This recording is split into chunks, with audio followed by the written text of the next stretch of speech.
तर महात्मा ज्योतिबा फुले आणि सावित्रीबाई फुलेंना भारतरत्न देण्याची मागणी करण्यात आली आहे। मंत्री जयकुमार रावल यांनी विधानसभेमध्ये हा प्रस्ताव मांडला। छगन भुजबळ यांचा जयकुमार रावल यांच्या मागणीला पाठिंबा। भारतरत्न देण्याबाबत केंद्र सरकारकडे शिफारस करणार असं मुख्यमंत्री फडणवीसांनी म्हटलं। राज्य विधिमंडळाच्या दोन्ही सभागृहाच्या मान्यता मिळाल्यानंतर असा प्रस्ताव भारत सरकारकडे पाठवणे इष्ट वाटते।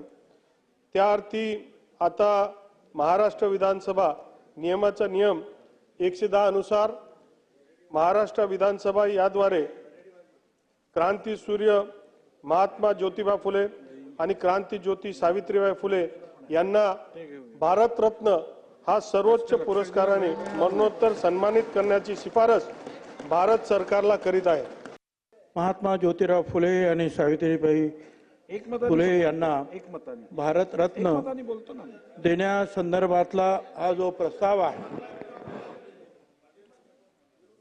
अध्यक्ष महोदय, त्याला मी पाठिंबा देतोय।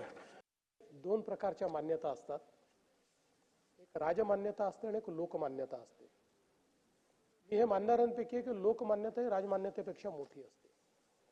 महात्मा ही लोकमान्यता आहे आणि भारतरत्न ही राजमान्यता आहे।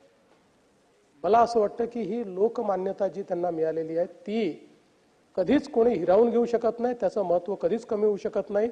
सामाजिक चळवळीमधले महात्मा हे दोनच आहेत, एक महात्मा गांधी आहेत, दुसरे महात्मा ज्योतिबा फुले आहेत। त्यामुळे ती मान्यता कधी कमी होणार नाही, ती कमी होणार नाही याची दक्षता निश्चितपणे घेतली जाईल आणि आपण एकमताने हे मान्य करून केंद्र सरकारला शिफारस करूया की महात्मा ज्योतिबा फुले आणि क्रांतीज्योती सावित्रीबाई फुले यांना त्या ठिकाणी भारतरत्न केंद्र सरकारने प्रदान करावा।